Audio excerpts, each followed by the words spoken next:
Assalamualaikum geng. So hari ni kita akan ceritakan mengenai 5 muzium yang aneh yang telah dibuka di dunia. So let's go. Bila kali terakhir anda pergi ke muzium yang ada di Malaysia? So apabila kita bercerita mengenai muzium ni, pameran di muzium di negara kita biasanya akan memaparkan pameran atau tayangan berkenaan subjek sejarah atau mungkin juga prasejarah yang berkaitan masyarakat kita. So bagi mereka yang mungkin kurang gemar topik tersebut, mungkin anda boleh ke muzium-muzium yang berbeza seperti Muzium Barangan McDonald yang telah dibuka di Kedah dan ataupun muzium mainan yang terdapat di Pulau Pinang. Tetapi itu belum cukup aneh. Berikut adalah 5 muzium aneh yang dibuka di seluruh dunia dan sedia menanti kunjungan anda untuk pergi ke sana. Yang kelima, kita ada Muzium Zakar Reykjavik yang berada di Iceland. So dengan koleksi lebih 300 zakar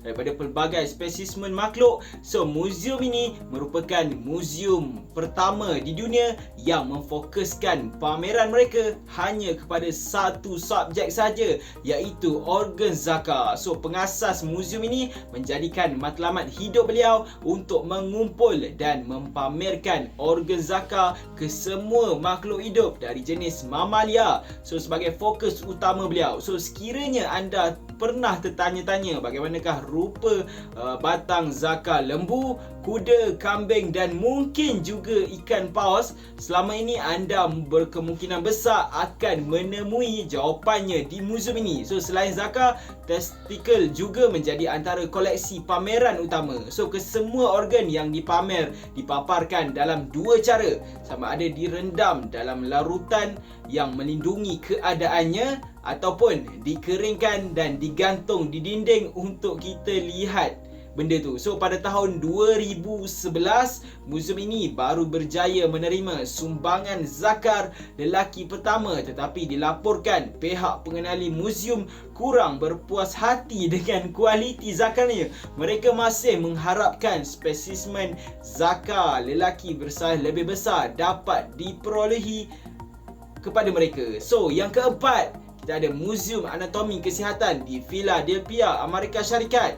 Muzium ini merupakan muzium unik yang menjadikan koleksi spesimen sebenar diambil daripada tubuh organisma sebagai bahan pameran mereka. Tak kiralah bahan spesimen bersifat kering, contohnya seperti tulang dan tengkorak manusia, ataupun yang bersifat lembap seperti ketulan ketumbuhan yang terbentuk dalam tubuh manusia, tisu badan, sel kanser, sel tumor, organ dan sebagainya. Semuanya dipamerkan di muzium ini secara terbuka kepada pengunjung yang datang. So sekiranya anda teringin untuk menyaksikan sendiri rupa sebenar otak manusia, anda boleh pergi ke muzium ini kerana mereka menampilkan koleksi lama sehingga baru, dengan paling lama diambil daripada sampel pada tahun 7 sebelum Masihi. Ketiga, kita ada Muzium Dalam Air di Cancun, Mexico. So lokasi muzium ini biasanya dipilih daripada kawasan yang strategik yang mempunyai akses serta mudah dijadikan tarikan pelancong. Tetapi bagaimana pula kalau sebuah muzium ni dibuka dalam air dan pengunjung perlu menyelam untuk menyaksikannya? So itulah pengalaman unik yang ditawarkan oleh Cancun Underwater Museum yang digelar sebagai Musa yang terletak di Mexico, di mana muzium ini menawarkan pameran ukiran dan arca yang diperbuat daripada batu, tetapi semuanya berada di dalam lautan. So terletak di kawasan perairan yang dilindungi. Ukiran yang dipamerkan bukan sahaja dijadikan bahan pameran, bahkan turut bertindak sebagai terumbu karang tiruan di lautan. So mereka ni mempunyai lebih 500 arca pelbagai bentuk. So pengunjung boleh memilih sama ada untuk menyelam sendiri atau menaiki bot berlantai kaca yang membolehkan pengunjung menyaksikan sendiri setiap ukiran yang ada di situ. So yang kedua, kita ada Muzium Putus Cinta yang ada di Zagreb, Croatia.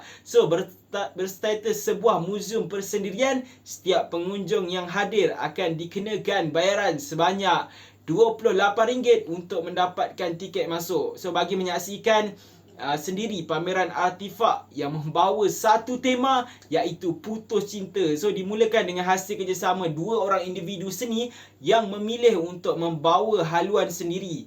So kerjasama ini membantu mereka memperbaiki kembali hubungan yang retak selepas mereka bersetuju untuk mempamerkan koleksi peribadi yang dikongsi bersama sebelum ini. So idea ini diperkembangkan dengan sumbangan daripada rakan dan kenalan mereka yang turut menderma memorabilia milik bekas kekasih ataupun pasangan hasil hubungan yang telah terputus. So muzium ini merupakan muzium pertama yang dibuka di Zagreb, telah mempunyai cawangan yang kedua berada di Hollywood di Amerika Syarikat yang mengumpulkan sumbangan XX atau bekas kekasih di sekitar kawasan itu pula. So setiap pameran disertakan sekali dengan penerangannya serta kisah yang terjadi di sebalik keruntuhan setiap perhubungan yang ada.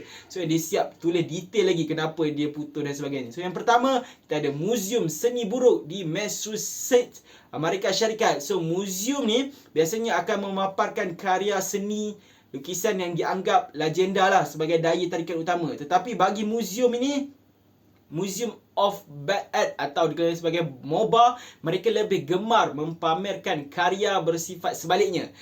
Dibangunkan dengan hasrat mahu memberikan peluang kepada artis yang langsung tiada peluang mempamerkan hasil kerja mereka di galeri. So muzium ni dia boleh kenali sebagai MOBA, dibuka sejak tahun 1994 di Amerika Syarikat. So bagi mengumpulkan dan memelihara karya-karya seni berstatus yang buruk lah, yang boleh dilakukan secara sengaja ataupun tidak sengaja penciptanya. So reaksi pengunjung yang hadir mengakui mereka ni puas hati dengan hasil karya yang dipamerkan di muzium itu kerana masih mempunyai daya tarikan seni yang tersendiri, walaupun kadang-kadang kualitinya jauh menjunam, ibarat memberi monyet krayon dan kertas untuk berkarya. So kiranya anda berasa yakin untuk melukis tetapi tidak tahu hantar ke mana, bolehlah hantar ke muzium ini. So kalau korang rasa video ni bermanfaat, korang boleh komen, like, share dan subscribe. Kita jumpa lagi di video yang akan datang. Saya Nasiruddin Nurzaini. Assalamualaikum.